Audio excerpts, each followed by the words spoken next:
Hello, good evening. This is Brexit Mapman, and I'm coming to you this evening. It's the 27th, I believe, of June, and I've got some really interesting things to share with you today, or this evening. So yesterday I told you about the adventures that Daisy and I had at Dominic Cummings' house, and with our wonderful sign, Britain loves Dominic Cummings, right?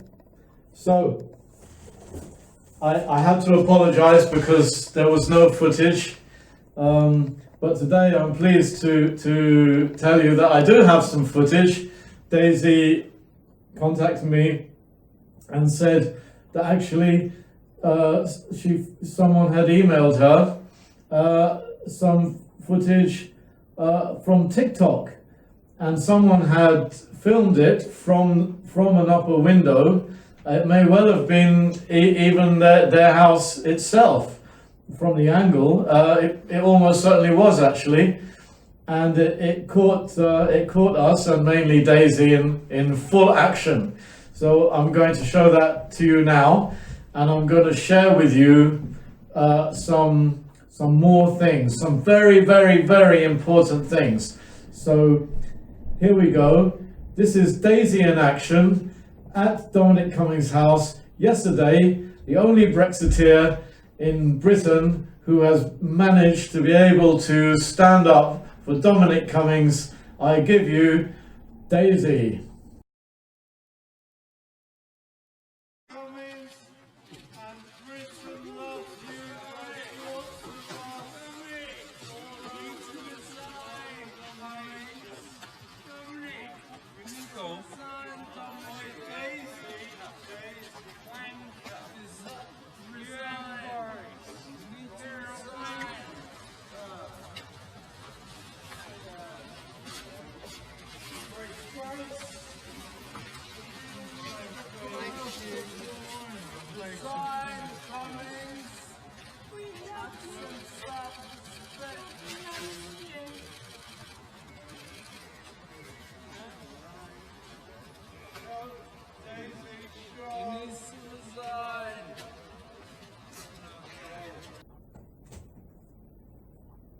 So there you go. That's Daisy in action yesterday. As you see, well, you may not have, you may not have noticed me, but I was actually right there, standing next to her before she jumped up and piled into the group of reporters. But she was so quick off the mark. I mean, I just didn't know what happened. But that's her, and I will show you some other footage of her a little bit later on, because Daisy is an amazing woman. And actually what happened yesterday was very, very important. In fact, you know, sometimes what seems to be a small action can have big implications, and so it is. And what I have to share to you today is explosive. And what I have to share with you today really is a result of what we did yesterday, because it made me think. I've been thinking all day long about the whole situation with Dominic Cummings.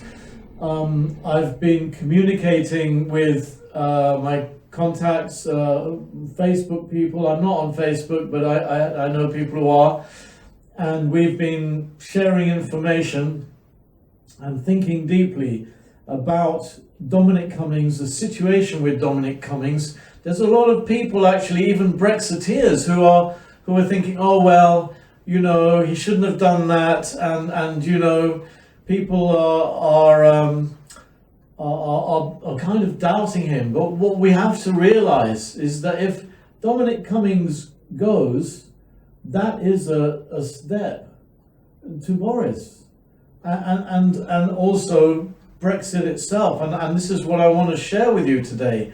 It's very, very important, and what Daisy did yesterday, I mean, was absolutely stunning, and it's small in itself, but it's absolutely stunning. I mean, I told you yesterday, you know, that I was very concerned about the situation, was scratching my head, what can I do, what can I do?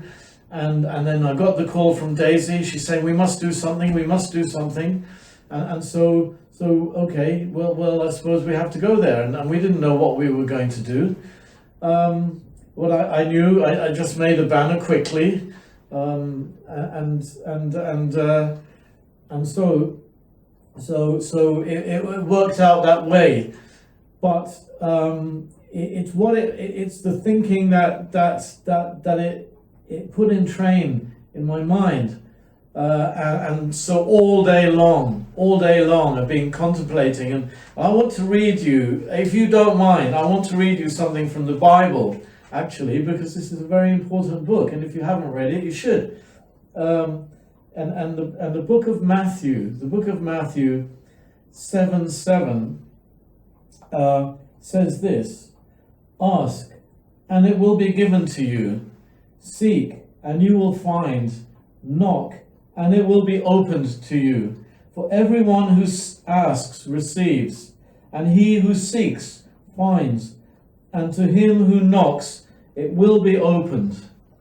And this is so profound. It's so profound because if you really deeply want to know something, and you want to know something for the right reasons, you will be shown. You will be shown it. I believe God showed it to me today. I mean, other people know the information that I'm going to share with you today, but it's not just the bare knowledge, but it's the implication of what this knowledge means. And so we're looking at the situation of Dominic Cummings, who, according to the media, broke the rules. And we've all heard the explanation, and you know, even Brexiteers, I see them on Twitter moaning and groaning. They shouldn't have done this, and oh no, it's such a terrible crime. Well, okay, if it's such a terrible crime, you need to understand who Dominic Cummings really is. Well, first of all, we all know the role that he played in Brexit, in the vote leave, and of course everybody knows that. But what about the role that he's playing now? And I'm telling you now that without Dominic Cummings, there will be no Brexit. So, or there would have been no Brexit, and I'm going to prove that to you right now. So I'm going to read to you something from the Sun Online. It's from the 26th of May, that's yesterday, I believe. And I've forgotten, I'm sorry, you know, I've forgotten who wrote this article. But it says, in a free country, it's up to every individual to interpret the draconian lockdown regulations responsibly and in a way that doesn't threaten public health or break the law. I despise that we've become a nation of politically motivated snitches, but I do accept that Cummings helped make the rules, so is answerable for his actions, of course, you know. However, to say that the hysteria over the past 3 days is about hypocrisy rather than Brexit ideology is completely naive. It's not about the rules. This is not what's going on. Make no mistake, the establishment is out to get Dominic Cummings. And I think most Brexiteers understand that. We're not stupid. We understand that. But I want to show how deeply it is. It has been out to get him since the moment he succeeded in doing what they all believed was impossible, taking the UK out of the EU. The tweet from the official UK civil service account that read, "Can you imagine having to work with these truth twisters?" is just one representation of what this man is up against. So he's working with the civil service. The civil service is completely saturated with leftists and cultural Marxists and so on. We need to understand that. And here we get a government that's taking us out of the EU, who have to use the civil service, who all hate them. I mean, not an easy job. And just like when they unsuccessfully attempted to overturn the biggest democratic vote in our history, the opposition believe this is a political opportunity. So, hey, look, we've got something on Cummings, so let's go for it.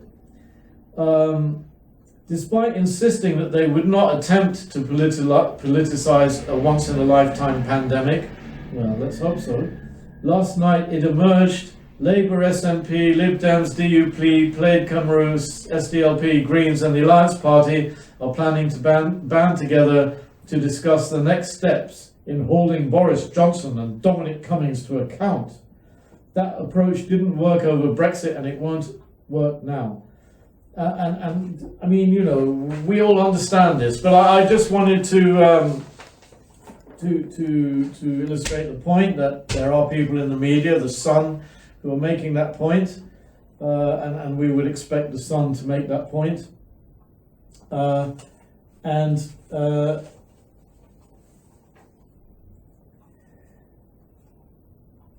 So that's one thing.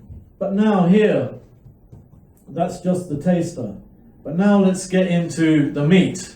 Okay, let's talk about Dominic Cummings. Let's talk about what he represents to the opposition. Let's talk about how seriously, how absolutely desperate they are, that they will be willing to, they parked a van with a great big screen at a loud volume saying, stay at home, and playing all kinds of videos. They had people riding up and down the street, put graffiti on the road. There's graffiti on the shops up at the end of his road saying scummings and all kinds of other derogatory stuff. I mean, they are persecuting this man. What's her name? Thornberry.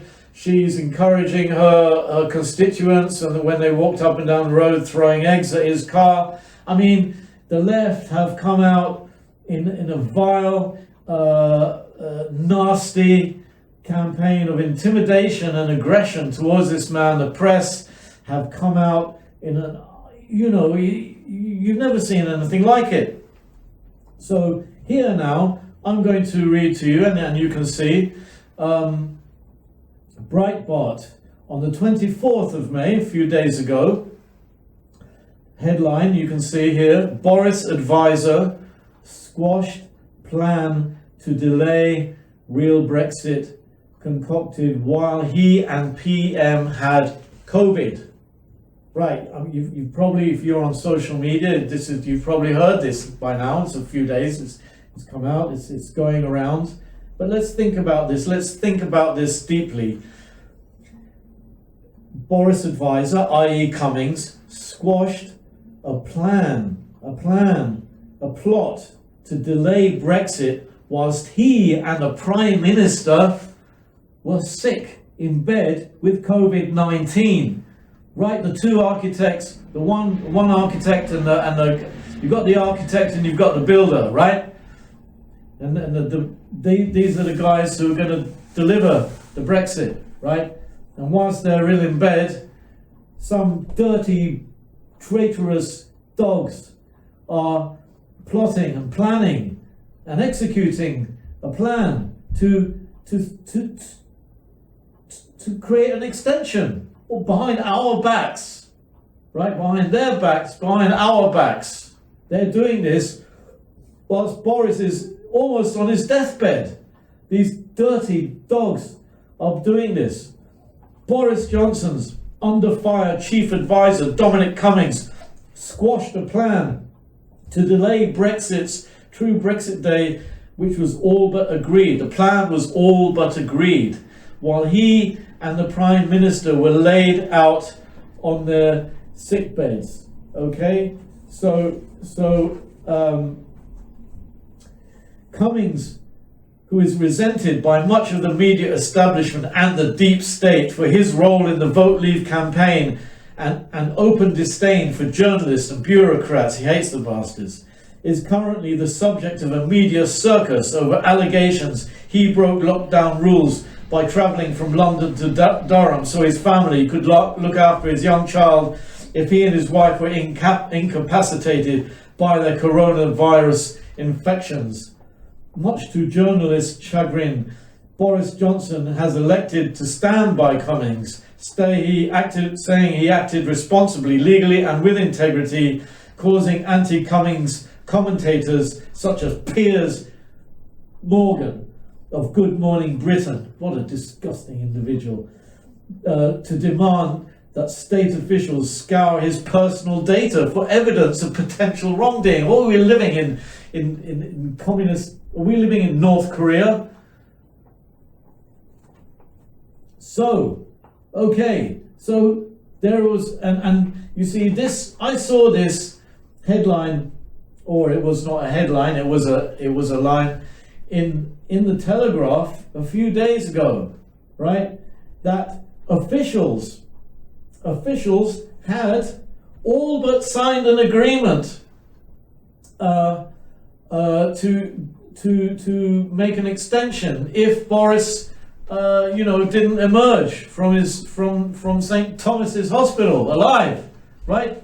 They had done this, and I saw this, and I read this, and I thought, whoa, that's dodgy, and I kind of, that you get so much information that when you're studying all this stuff that you don't always save it and stuff, and I, of course, I realized it was important, but I thought, oh, well, this will come out more, and I just passed it by, but I kept it in my head there. I was always thinking about this. Well, who's this? Who are the officials, high up officials, right? So here we go. Who is the high up officials who are doing this? Who plotted behind our backs to create an extension in case Boris Johnson or if Boris didn't appear, Cummings would be gone out the window.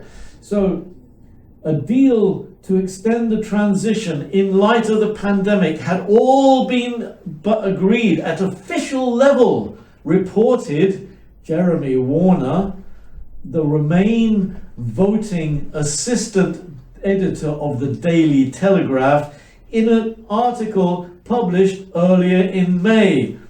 The EU was to have spared the UK's blushes by proposing it rather than the other way round. This would have allowed the UK government to present the concession as a favour to the EU rather than a climb down, he explained. But then Dominic Cummings, the Prime Minister's chief advisor, returned. Got back early, caught them with their hands in a cookie jar, and the plan concocted by underlings while he and Boris Johnson were laid out on their sickbed was scuppered, he lamented. A deal to extend the transition in light of the pandemic had all been but agreed at official level, reported Jeremy Warner, the Remain voting assistant of the Daily Telegraph, in an article. Well, I've already said that. So I'm repeating myself. This was going on whilst we were all locked away, getting depressed or whatever, or walking in the park. I don't know what you were doing, moaning and groaning about this, that, and the other. This is what they were doing.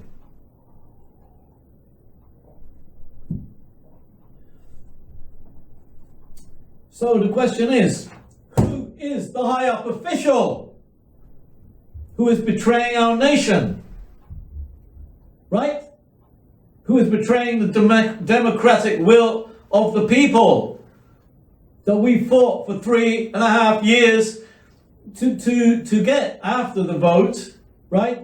That we sacrificed on, that many people did so many things to fight for. We fought the rogue parliament, we did all kinds of things in order to fight them, right? And there's still someone trying to betray our work.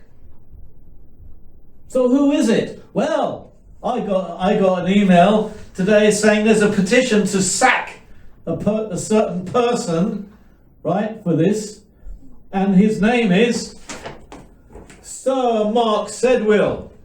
Now, I don't know if it's actually true. I don't know if he is guilty of this crime. I don't have the evidence, right? So I didn't sign it, because I'm not going to accuse a man until we have the evidence, right?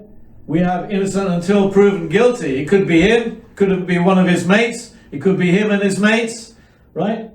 So, Sir Mark Sedwill, right? Who is Sir Mark Sedwill? Sir Mark Philip Sedwill is a British diplomat, public policy analyst and senior civil servant who has served as cabinet secretary and head of the civil service since 2018. He has served as national security advisor since 2017. He previously served as the United Kingdom's ambassador to Afghanistan from 2009 to 2010, as the NATO's senior civilian representative in Afghanistan in 2010. He was a permanent secretary at the Home Office from February 2013 to April 2017. This is Sir Mark Sedwill. Home Office and National, there's loads of it, there's loads and loads of it. He's got a distinguished career. Home Office and National Security Advisor. In February 2013, Sedwill became the permanent secretary at the Home Office, filling the vacancy left by Helen Gosch. Sedwill replaced Mark Lyle Grant as National Security Advisor in the Cabinet Office in April 2017. During his time as permanent secretary, one of the organisations the Home Office is responsible for, MI5, failed to adequately safeguard data. In 2019, Lord Sir Justice Adrian Fulford stated MI5 had a historical lack of compliance with sections of the Investigatory Powers Act in 2016. Cabinet Secretary, he became acting Cabinet Secretary in June 2018, while Jeremy Hayward took a leave of absence on medical grounds. He was described as the Prime Minister's first and only choice to replace Hayward, with no recruitment process taking place, with some suggesting the urgency, of arrangements for the UK's departure from the European Union as a reason for the quick appointment. Prime Minister Theresa May was criticised for allowing Sedwill to remain as National Security Advisor alongside his role as Cabinet Secretary, with speculation that the role was being kept for Europe Advisor Oliver Robbins. What happened to him? In February 2019, Sedwill said he would retain his role as National Security Advisor to the Prime Minister since becoming Cabinet Secretary as part of moves to make a success of Brexit. Right? In an interview with Civil Service Quarterly, Sedwill said retaining the post would also ensure a genuine sense of teamwork across and beyond government. In April 2019, it was reported that Sedwill had written to ministers on the National Security Council and their special advisors after the Telegraph reported details of a meeting about Chinese telecoms company Huawei. Following the meeting of the council, the Telegraph reported that it had agreed to allow it, ISB being the meeting, Huawei limited access to help build Britain's new 5G network, amid warnings about possible risks to national security. Several cabinet ministers have denied they were fucking well involved. Who is this fucking bastard? Right? He's a snake in the grass. He's a fifth columnist. He is a double-dealing so-and-so, allegedly.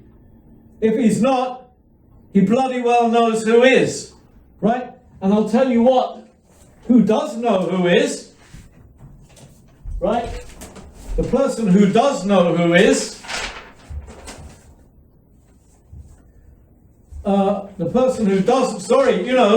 not feeling in a good mood today, right? After finding this out, right? And let's see, so we don't know. Well, I can't accuse this man, you know, to his face because I don't have the evidence. I don't know. But we do know who does know, don't we? Oh yes, we do know. A deal to extend the transition in light of the pandemic has been all but agreed at official level, reported Jeremy Warner, the Remain voting assistant editor of the Daily Telegraph, in an article published earlier in May. So we do know who knows who did the dirty deed. The person who knows who did the dirty deed is a Remain-loving man called Jeremy fucking Warner. Right? He is the man who knows who betrayed our nation. He is the man who knows who did the deal whilst our Prime Minister was on his deathbed. He knows. He is a conspirator himself. If he knows, if he has not come forward, he is not a patriot of our nation. Mr. Warner, you're a dirty dog. That's what I'm saying to you, Mr. Warner. And every Brexiteer across this nation needs to be writing to Mr. Warner and asking him what he knows.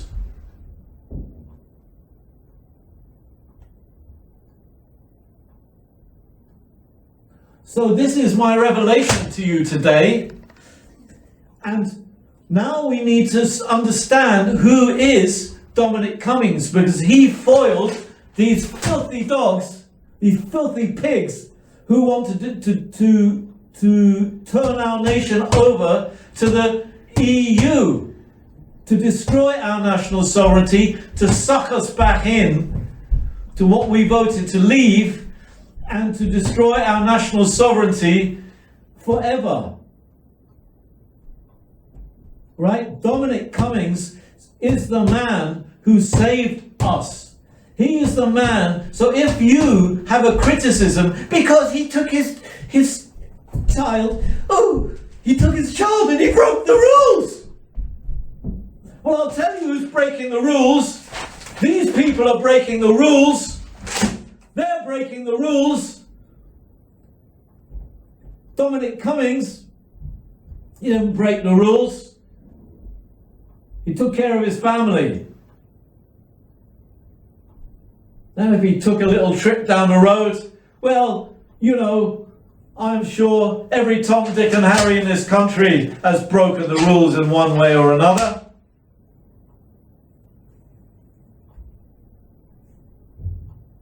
So this is the first part of what I have to say to you. And none of this would have come to my attention if it hadn't been for what we did yesterday, or what Daisy did yesterday, what you have just seen on your screens, right? This is why Daisy is a great patriot of our nation, and we should all celebrate this woman. You know, this woman suffers a lot of pain, right?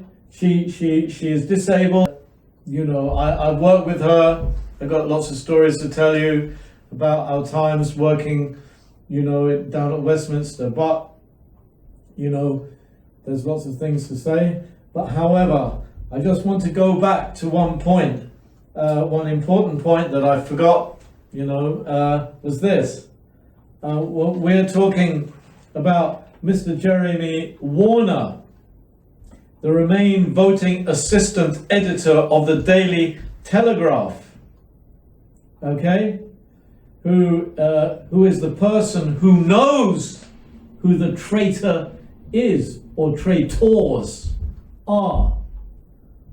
He knows, this man knows. But let's look a little bit at him as well. Let's look at some of his articles here. Well, two of them I'll take. I'm sure if you went and analysed his writing, I'm sure you'll find out a lot more about him.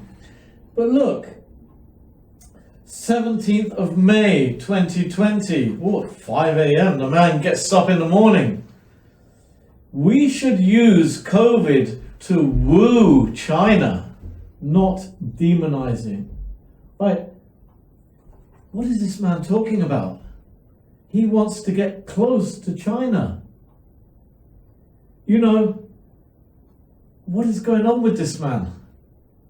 He's a fifth columnist. There's no other way. He's working for the bastards. Right? Oh, what's this here? COVID-19 has completely sunk the chances of a swift EU trade deal. This is what this man is writing. He's not on our side. He's not on the side of our country. You know, well, I don't know what his views are. He might be a lovely fellow. But I tell you what, he's not the man who should be forming public opinion. Oh well, I mean, it's a free world, I suppose, but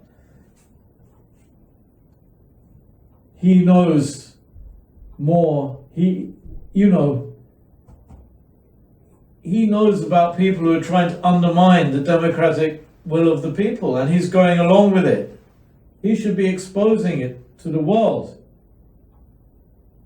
So this is, so then the next thing is this. Okay, we've done that, we've done Mr. Sedwell, right? But we haven't done Europe. Oh yes. Yes, let's talk about Europe. Let's talk about the EU, not Europe, the EU. Let's talk about the EU's role in this nice little plan. Okay? Here we have an article from Breitbart, right? On the 3rd of October 2019. What was going on the 3rd of October, right?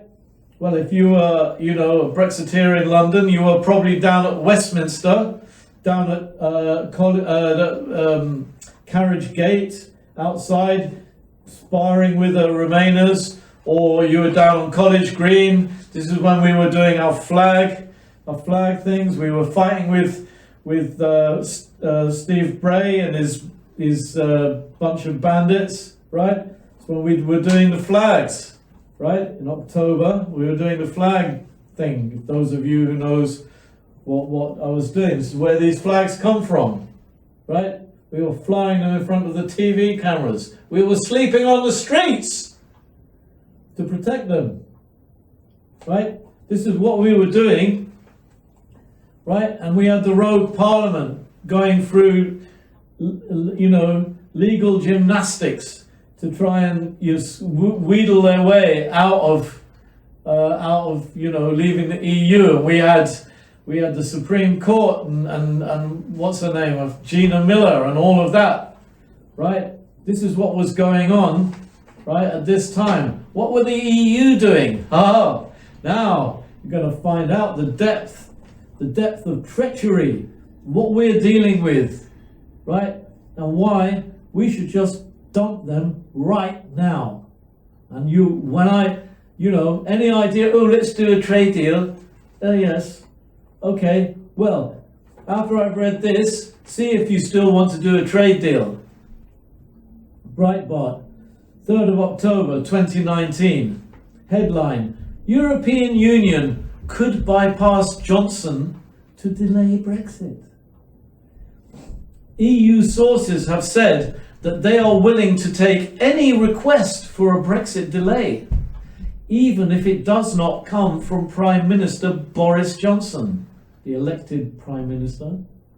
Well, I don't know if he was elected at that time. He was still taken over from there. Was that before the election? I think it was. On Wednesday, I've got no head for dates, I'm afraid. On Wednesday, Prime Minister Johnson sent European leaders his take-it-or-leave-it final Brexit deal offer. The Europeans have so far signalled that the new trade deal, which removes the Irish backstop, is unacceptable and unworkable. Well, that's changed, hasn't it? After an 80-seat majority, they've changed their tune on that. The Benn Act, you remember the bleeding Benn Act, oh my God. orders the Prime Minister to request another extension to Article 50 if an EU-approved deal is not passed by Parliament by October the 19th. The law also stops the government from taking the UK out of the EU in a clean break Brexit. Mr. Johnson has maintained that he will not seek another Brexit delay, but sources speaking to the Times suggest that civil servants and Eurocrats could circumvent the head of government to authorise another extension to January the 31st, 2020. Remember that, right? January the 31st, 2020 was a great day, right? That was when we celebrated Brexit Day down at Parliament. What a wonderful day. But they were trying to wheedle their way out of it. Let me read this again. But sources speaking to the Times, all these sources, right, to the Times, suggests that civil servants and Eurocrats could circumvent civil servants, unelected civil servants and Eurocrats could circumvent the head of government. I mean, what is that? I mean, that's treachery. I mean, that's what is that called? That's traitorism, or I forget what the word is, right? People used to get hanged for things like that, thrown in the tower, right? Several senior EU diplomatic sources told the newspaper, right, the Times, that the letter could come from the head of government or head of state, right, such as a representative of the Crown. Right? A representative of the Crown. The notoriously anti-Brexit civil service. Right? What's Mark Sedwell's job? Head of the civil fucking service? Right? What Article 50 says and requires that the extension is agreed with the UK's, strictly speaking, it is silent on whether there should be a request or where the request should come from, one source said. Another Brussels source said, I am sure the system will produce what we need to get to an extension. This is what they're thinking. This is Europe, right? Let me read that to you again. Another Brussels source said, I am sure the system will produce what we need to get to an extension. This is Europe. We're negotiating with these people in good faith, right? Well, you know, we're going to be decent. We're going to negotiate. We want a fair negotiation. You know, we want a trade deal. It's not what they're interested in. They don't want a trade deal. They don't want a trade deal. They're not bloody well interested in a trade deal. We don't care who it is. Whether it's the Prime Minister or another representative of the executive, they added. Whitehall sources have also said that the letter, Whitehall, what is Whitehall? Whitehall is the civil service. It's not Downing Street. It's the civil service. Whitehall, all those buildings along the on Whitehall, civil service buildings, the Home Office. Whitehall sources have also said, Whitehall sources, high up officials, Whitehall sources also said that the letter could come from Cabinet Secretary Sir Mark Sedwill or the UK's ambassador to the EU, Sir Tim Barrow.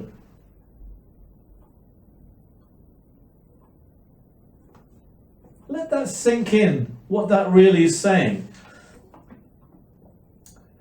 While Europeans were quick, the last bit's not that important, but I'll read it. While Europeans were quick to communicate their disapproval of Mr. Johnson's New Deal, one European ambassador said that the leaders had agreed to really look at the situation in the UK and see what the political argument would be for such a request. Oh, well, you know, we'll have a look, you know. At the European Council meeting October the 17th. No, so, you know, and the rest is meaningless jumble, right? So, you know, I mean, I mean, this article's been out, and maybe this is not a surprise to you. Well, it's not a surprise, but did you know this information? Did you hear this? I didn't hear it. And even if you did, has it registered? Has this registered to you? How you're like dealing with serpents. There's no good faith. There's no good faith here, right? I'm sure the system will produce what we need to get an extension. We don't care who it is. Prime Minister's nobody. We don't care about the bleeding Prime Minister. Whether it's the Prime Minister or another representative of the executive, they added. Whitehall sources have also said that the letter could come from Cabinet Secretary Sir Mark Sedwill or the UK's ambassador to the EU, Sir Tim Barrow. Now, so this is what we're dealing with. Right, and you Brexiteers, we're all sitting back thinking, oh well, Boris will try and negotiate something, with them. Boris knows. He knows these people. He was a journalist in the EU for years. This is why he is the man God has given us. And I believe God has given us him. And Dominic Cummings. Right? Because he's not part of the swamp. Right? I mean, Boris has been swimming in the swamp for years. He's surrounded by all these people. He can get distracted and pulled away, and then all these Tory party grandees, and they've all got in God knows. I mean, doesn't bear thinking about. It just doesn't bear thinking about. That's why Boris has got him on board, because he knows he's swimming in a sea of sharks, and he knows he has to deliver Brexit. Otherwise, he's finished. The Tory party's finished as well. Labour will romp in, right? So now, Brexiteers, okay, we're worried about the lockdown, we're worried about things, I'm worried about our freedoms have been taken away, I'm worried about all of these things, we're worried about Bill Gates' needles they're coming round our doors and locking us down. Well, this is the Health Secretary, Matt Hancock, he's a maniac. Man has to go. We have to get rid of the bastard. He wants to. They've got all these systems. I don't know what Boris is thinking about all of those things. But I'll tell you what. Brexit is the one thing. His one mission, right? We've got Farage there behind, and look. Oh yes. There's the other thing, right. Here's Farage. Right. You've all seen the videos. Well, you can see it again. Right, here we go. Have a look at this. Hello again. It's the 26th of May. It's 6 a.m. We're out here in the mid-channel again. The film last week caused one hell of a stir. A lot of MPs contacting Priti Patel, demanding action. We're told that the Home Secretary has spoken to the French authorities. What's been said, what's been agreed, I don't know. One of the things this film exposed last week was this whole concept of French naval vessels escorting these dinghies with migrants and then handing them over to the British Border Force. That had never been exposed before. That has caused one hell of a row. Now, the last 2 days, there have been far fewer migrant boats coming, despite, as you can see, glassy, calm seas. I don't know why. I wonder whether maybe the French on the roads, on the beaches, have been stopping a series of launches. I don't know. What I can tell you this morning is so far one dinghy has been spotted further up towards the Goodwin Sands with 3 on board. That sounds very odd. Strikes me that's not traffickers. That's probably 3 blokes who've nicked a boat and are heading on their way over. But what we now know is just a few miles away from where we are now, there is a French warship escorting a dinghy in which we're told there are 13 people. Interestingly, the French Navy have put a 1-mile exclusion zone around them because they say it's search and rescue and any vessel that comes within that would endanger lives. Now, we're not going to endanger lives, far from it.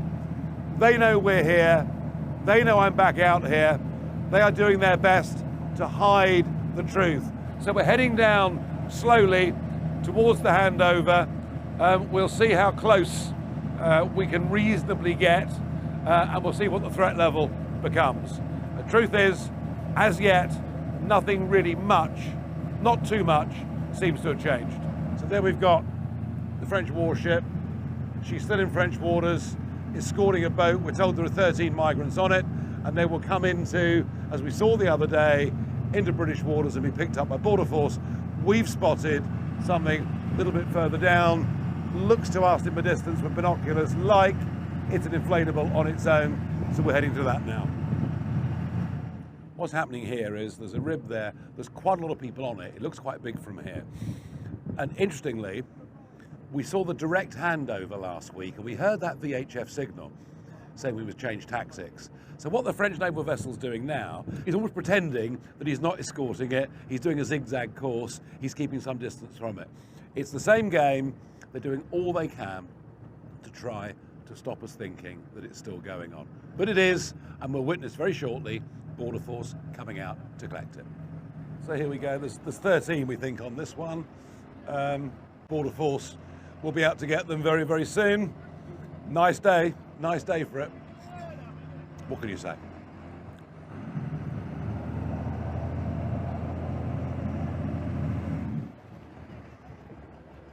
And it's the end of the operation, and here we have the French naval vessel that, despite the fact we blew the gaff on what was going on last week, escorted that rib across into English waters. When they realised we were here, they sort of pretended they weren't shadowing it and turned a bit broadside on and went away, but it's exactly what they did. And then you've got the lifeboat, Dover lifeboat, then you've got, to the left of that, the Border Force vessel, and you can see in the sea next to it, the rib. There are 13 migrants on it.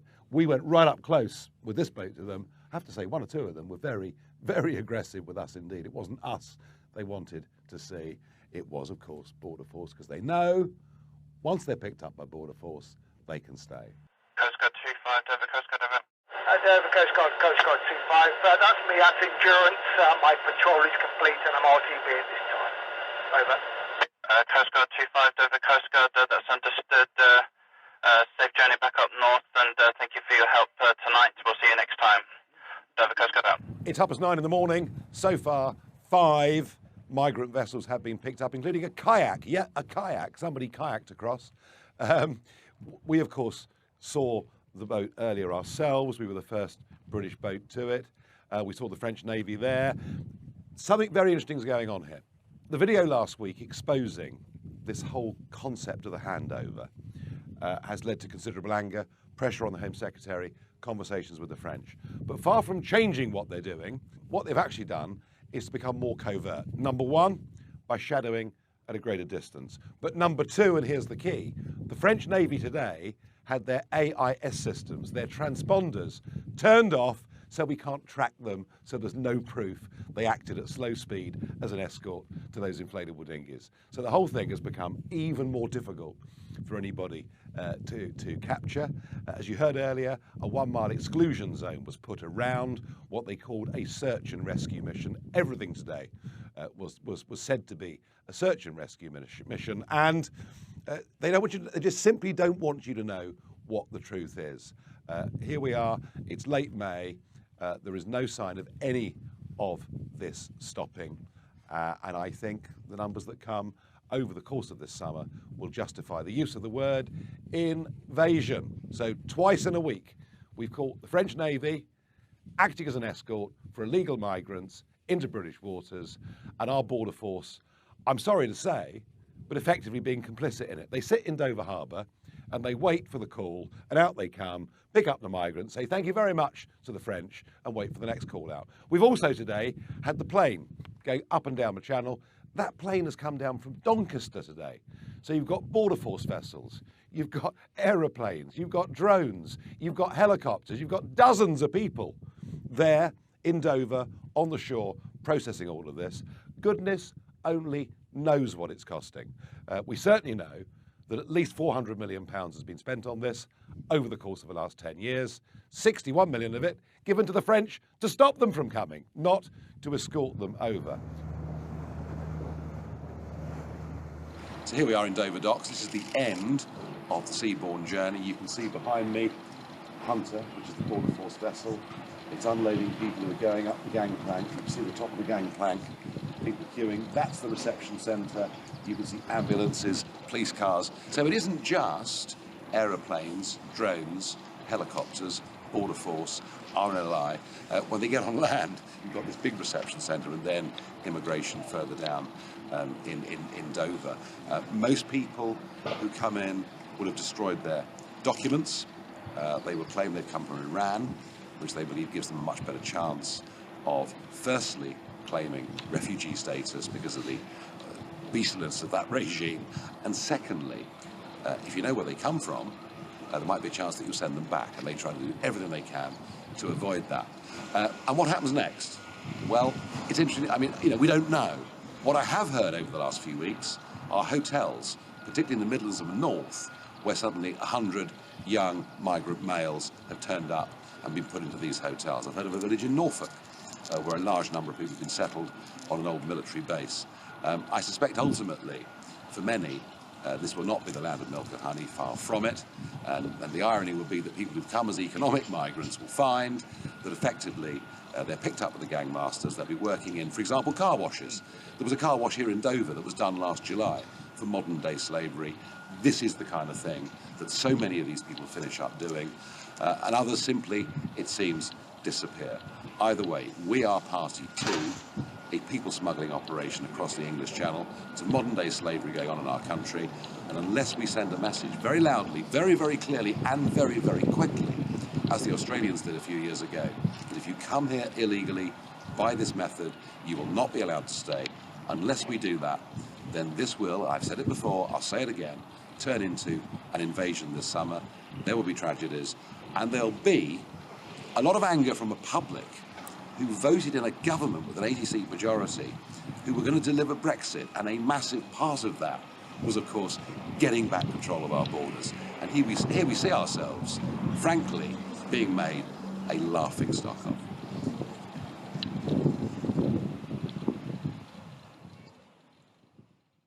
They couldn't get through the Greek border, right?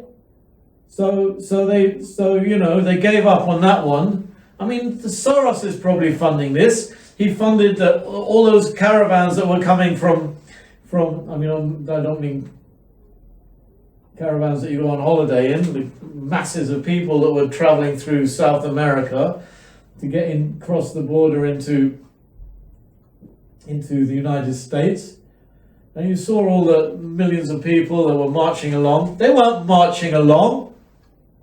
They were too clean. Look at them. They all had mobile phones, and they weren't poor refugees. Soros was funding it. They were getting on coaches, and then they were being bussed up, every how many miles, and they got out, and the cameramen got out, and they were filmed, and they were given money. I mean, this has all been documented now, right? It was all a huge fake, right?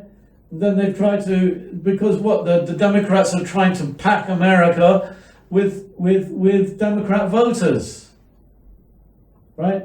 And this is, and then all the reason they're trying to destroy our nation with I mean, everyone knows the story. I don't need to tell you, right? So what does this also do, right? It makes everyone start turning against our government, the government that we elected to bring us Brexit. Because everyone says, oh, what's Priti Patel doing? What's Johnson doing? Oh, I regret I ever voted for them. I'll never vote for them again. Right? All of this. I'm seeing it on Twitter every bleeding day. Stop! Think, you stupid fucking idiots. Right? Look, Mr. Mark Sedwell, he's head of the bleeding civil service. Right? So ultimately, he is the one who is ultimately in charge of the border force, right? It comes under the civil service. He is the ultimate top geezer, right? He's a traitor. He's a traitorous dog. Right? Farage has exposed what's going on. That's a massive operation on all levels. You can't do that. Right? So what happens? What happens? Everyone's moaning and groaning on Twitter.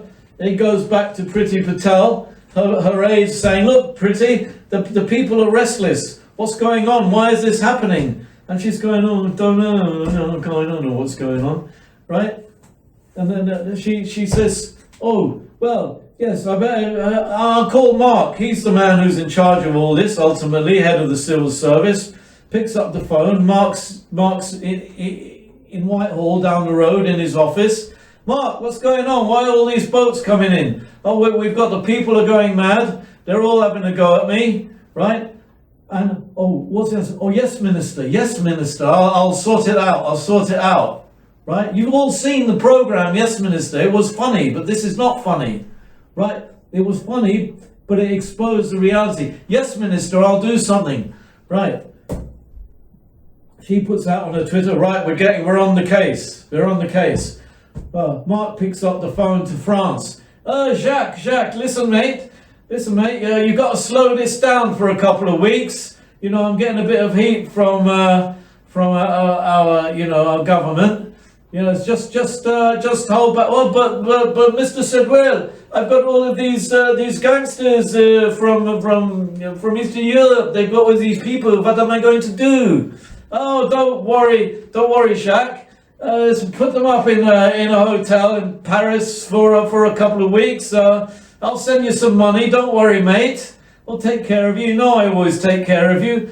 You know, and we'll slow it down for a couple of weeks, and then everyone will forget about it, and the minister will be happy, and then we'll start again. Oh, Jacques. Oh, Mr. Sedwell, you always take care of me. Oh, thank you so much. Put the phone. This is how it works. This is how the real world works, and we're all sitting there. Oh, they're not doing. I voted for them. Oh, they're not doing what I voted for. I'm sitting over being a keyboard warrior. Don't you understand? We're living where the corruption goes all the way to the very, very, very, very, very top. It's the swamp. It's the swamp that Trump is dealing with. He's surrounded. He's got the biggest, dirtiest snake standing next to him every bleeding day. Fauci, who's in with Gates. He's a filthy dog. And others all around him every day. Don't you think Boris is in that situation? Boris almost died, right? It takes weeks and weeks to recover from that. He's not at full strength, right? This is what Daisy said. She's watching him. She's saying he's not his full self, right? Boris is not. We don't expect Boris is going to be the perfect man who knows everything, right? We don't know exactly. He can be half a bit dodgy in one way and half right in the other way. You don't vote for someone and think they're going to be, the Pope or Jesus. Well, the Pope, so they're corrupt as well, But I mean, you know what I'm saying? Right? I mean, about the only straight person in this country seems to be Farage, right? We've got him there. He's there. He's with us. He's standing behind, and we have to go in the right direction. We've got till the end of June. The end of June, that's it. It's all over, right? And then we start pushing Boris. Just get us out. Just get us out. Get us out now. Otherwise, these boats will keep going in because we're under the Dublin Agreement. We have to pick them up. Well, we have to pick them up anyway under maritime law once they're in our area, if they're about to sink. But once we're out of the Dublin Agreement, we can just send them back anywhere, right? Where they can send them back to France. We can do that. But we still have to push our government, right? It's not just, easy, but at least we'll be in that position, right? So let's just get a bit realistic. Let's just realize what we're dealing with here. We're dealing with a swamp, and we're dealing with imperfect people and imperfect leaders, and it's us who have to be strong. It's us who have to fight for our liberty. It's us who have to fight for our freedom. We are fighting. These people are not democratic. The people who are pushing. Do you realize that that when we were fighting for Brexit, we were fighting George Soros. Millions and millions and millions of pounds foreign interference in our things. He poured millions and millions of pounds into all these massive demonstrations. These globalists are pushing this agenda, and they don't mind. They would have killed Boris. I mean, there's no doubt that Donald Trump saved Boris's life, right? Whether he came over with hydroxychloroquine, which does work, by the way. Don't listen to the lies, it works.